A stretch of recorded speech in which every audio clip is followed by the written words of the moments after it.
day in a Shropshire market town hardly conjures images of Olympia and the ancient Greeks. But for over 100 years, the people of much Wenlock have proudly and quietly rested on their laurels, for they are one source of the inspiration behind the modern Olympics. It was on these playing fields in 1890 that a Frenchman, Baron Pierre de Coubertin, saw the Wenlock Olympian Games and on his return to France proposed a revival of the Olympics. So it was a touching moment when his grandnephew, Geoffrey de Navicelle, took the torch that was used in the 1948 London Olympics and declared the 100th Wenlock Games open. It is a great honor for me to be with you today. I must say also with some emotion, because my grand-uncle Pierre de Coubertin, 94 years ago, was in the same place. So thank you very much, and I declare that the Wenlock Games, Olympic Games, are open. Thank you. Nowadays, more than 2,000 competitors of all ages and from all over the country take part in 2 days of sport. But that the game should have started in much Wenlock at all was because of one man, William Penny Brooks. He was a local doctor, very concerned with mental and physical health, and had read widely about the Greek ideal of what meant sano in corpore sano, healthy mind and a healthy body. And he pursued this ideal all his life, not simply with adults, but with children as well. And as part of that development, he started our own Olympian Games in 1850. And they were the very first to develop the Olympic ideal on the lines of the ancient Greeks. The promotion of the moral, physical and intellectual improvement of the inhabitants of Wenlock, especially the working class. That was the reason Dr. Penny Brooks gave for his ideal, and from his concern about the well-being of the people of Wenlock has grown a multi-million-pound Olympic movement. He was born, lived and died in this building in the heart of the town. His grave lies across the road in the churchyard. His efforts to revive the Olympics were tireless and well documented. He had close links with Greece, even as early as 1859, when much Wenlock sent £10 as a prize to games held in Athens. Perhaps amateurism never even started.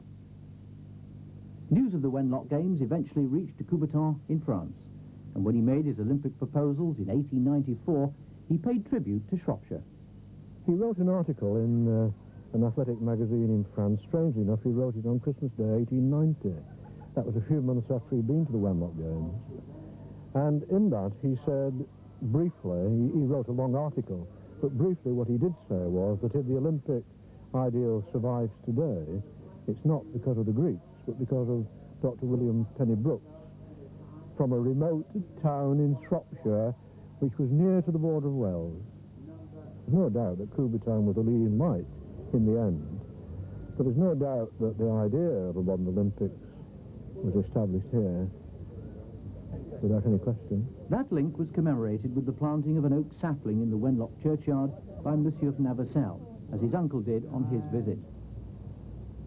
That much Wenlock should celebrate their centenary as Birmingham attempts to stage the 25th Olympiad didn't go unnoticed by the Birmingham campaign or the television crews that followed them around. To assist the publicity, the National Amateur Road Race Championships left much Wenlock on Saturday morning to finish 130 miles later at the National Exhibition Centre, the heart of the Olympic bid.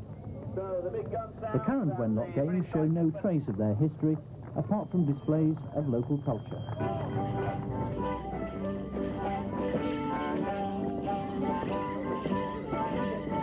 In the first year or two, they were fairly local and still fairly rustic, although right from the word go, they had what we now call traditional athletic events. There wasn't 100 metres, but there was 100 yards run, there was a high leap, and there was a long leap. Much prestige was also attached to the winner for tilting at the ring, a revival of a Middle Ages jousting competition.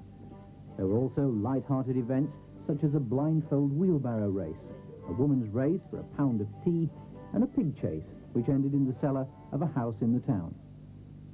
The 100th Games, though, were run with the seriousness and organisation expected of an event that can boast such a distinguished tradition.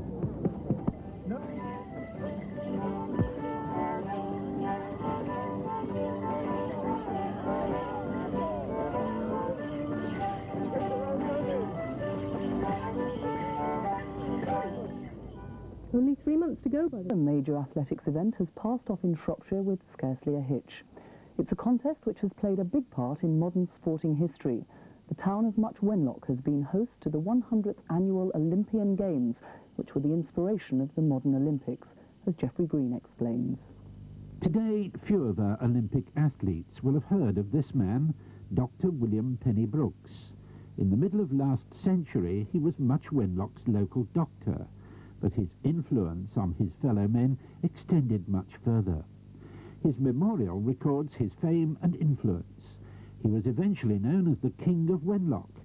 He founded the Wenlock Olympian Society in 1850. The same athletics field is used today. As his brainchild developed, the good doctor appeared bemedalled as the rewards for sporting achievement were made. The events at that first Games were rather different to this 100th Games. Initially, there was a blindfold wheelbarrow race. Chasing a pig, I think. Throwing a lump of limestone around. But there were some real athletics as well. Which really gave birth to the Olympics as we know them today. Indeed, yes. Our founder was very keen to widen the Olympic movement from just Much Wenlock. How much support do you get from athletics competitors in all this? Well, this year's our record year. We've had 900 entries in athletics from 49 clubs on Sunday and 29 clubs today. There was record support for this 100th Games. The band played as it has always done. Inevitably, the Morris men reminded folk of much older traditions. The flag of the contenders for the Birmingham Olympiad in 1992 flew overhead, and the arrival of the Olympic torch, significantly carried from Birmingham, underlined the importance of the Much Wenlock event in Olympic history. In 1890, Baron Pierre de Coubertin, who eventually masterminded the first modern Olympiad in Greece 6 years later, visited Much Wenlock and afterwards confirmed he got his ideas and inspiration from Penny Brooks. His fame lives on, but ironically the only authentic Much Wenlock history has been written as a thesis by a young German. This is definitely a place which is important for the modern Olympic Games, because they started in 1850 here, being the first Much Wenlock Olympian Games, and since then, ever since, they have now the 100th Games, yeah. The younger athletes took their first spiked steps along the modern track, and the archers sent their flights of arrows across the field of history to hit their targets. Dr. Penny Brooks, who started it all, died a year before that first modern Olympics took place. But the memory of his contribution was in many minds this weekend. Geoffrey Green covering the ground in Much Wenlock, the place which is said to be the inspiration of the modern Olympics.